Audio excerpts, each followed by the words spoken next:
Neka Whaiteri. I te kai whakahare te whare tēnā koe. Koutou hoki ngā mema parimata o te whare nei tēnā koutou. Tēnā au te mema parimata mō ikaro rāwhiti. He uri hoki o kahungunu o rongo whakata e mihi nei, e tangi nei kia koutou ngā uri o Tuhoe Pōtiki. Mo tēnei te pānui whakamutunga o tēnei piri. Tēnā tātou katoa. Mr. Speaker, I rise with members of this House as proud member of Ikaro Rāwhiti to support the third and final reading of these two bills, the Urewera and Tuhoe bill.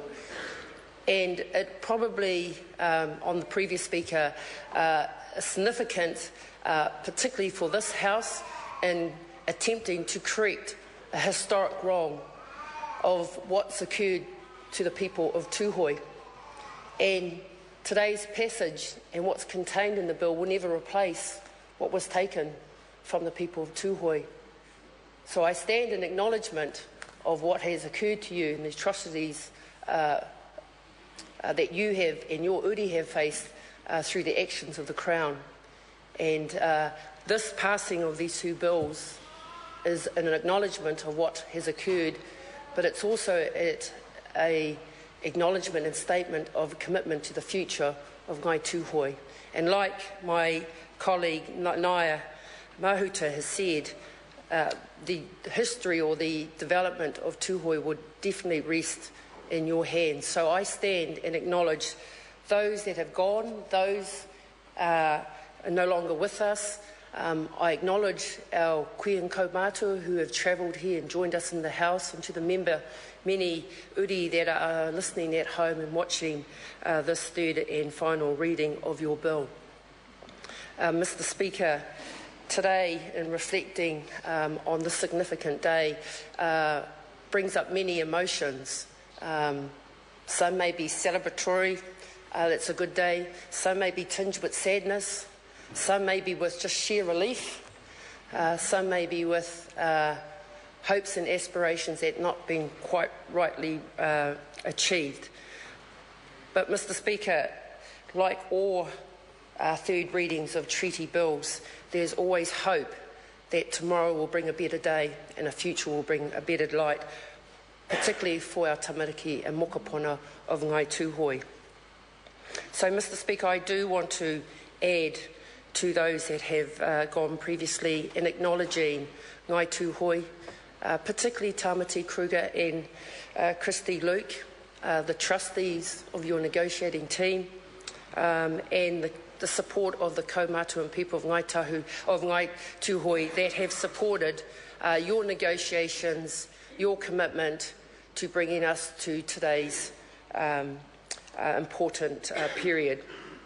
Mr. Speaker, my contribution is really to highlight and uphold the institution of the Māori Select Committee, Mr. Speaker, and as a bill as significant as these two have been, as a member of the Māori Select Committee, we were confronted with several contentious issues, Mr. Speaker, and I'd like to take the time to reflect what was presented to the Māori Select Committee and how these contentious issues were dealt with. And as a proud member, along with and ably chaired by the Honourable Tauhina there, issues around Waikare Moana lakebed was presented to the Select Committee, and the bill the board found that the dissolution of the Tuhoe Waikare Moana Trust Board and the vesting of its assets would be provided for under these acts. The board's charitable assets will be amalgamated with two other existing Tuhoe entities to form a single charitable trust. Any other assets will be transferred to the Tuhoe governance entity, Te Uru Taumata. Among the board's charitable assets are 72% of the shares in the bed of Lake Waikare Moana. These shares, Mr. Speaker, were vested in the board by the Lake Waikare Moana Act 1971. The previous individual owners become beneficiaries of the Trust Board and do not hold direct ownership rights in the lake bed. The amalgamation of the 3 charitable entities was noted on as a part of the ratification of the Tuhoe deed of settlement. The Select Committee noted that the resolution to dissolve the Trust Board and amalgamate the charitable entities were supported by approximately 86% of voters.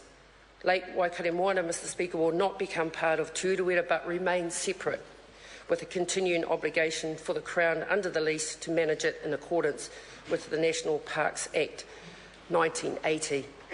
Mr Speaker, in terms of the Wairoa Waikaremoana Māori Trust Board, the committee considered whether the change to the lake bed ownership would infringe the rights of the Wairoa Waikaremoana Māori Trust Board, which owns the remaining 28% of shares in the lake bed. The board represents the Ngāti Kaungan interest in the lake Waikaremoana. However, the committee was satisfied that the change in the ownership arrangement for the Tuhoe shares of the lake bed would not change the Wairoa Waikaremoana Māori Trust Board's ownership of its shares in the lake bed. The committee noted the new governance structure for Urewera does not extend to the bed of Lake Waikaremoana, which will remain private land. The committee was advised that this arrangement preserves the Crown's ability to provide redress to Ngāti Kahungunu groups with interest in the Lake Waikaremoana area, including Te Tira Whakaimi of Tuairo in the future as part of their treaty settlements. Part of that resolution was to seek representation on the Urewera board for the purpose of expressing their interest in the management of Urewera, and that clearly sits with Ngāi Tuhoe in terms of how they hope to take that forward. Mr Speaker, we also had submissions from Ngāti Ruapani, which the committee received, and that was their concern around the extent of the consultation. But clearly the committee felt that the bill provides for both the national park within the former Onipoto Military Reserve to become a conservation area. The land will not be transferred to the Urewera legal entity, so that redress in relation to the land can be considered in Ngāti Ruapani ki Waikaremoana future treaty settlements.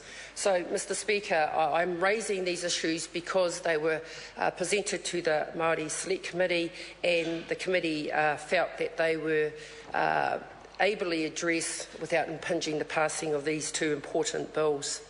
Mr Speaker, like previous speakers mentioned, I'm reflecting on the importance and significant contribution Ngāi Tuhoe has made throughout the motu in terms of te reo.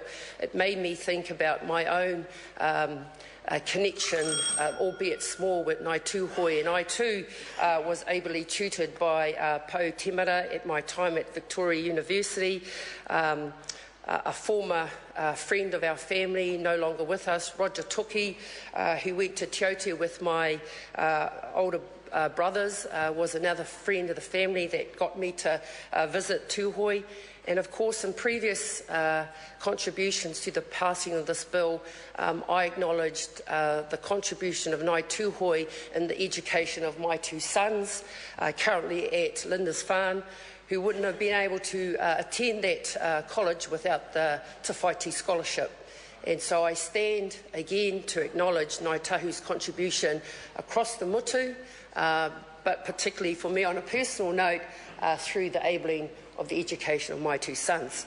So tēnei te mihi kia koutou katoa.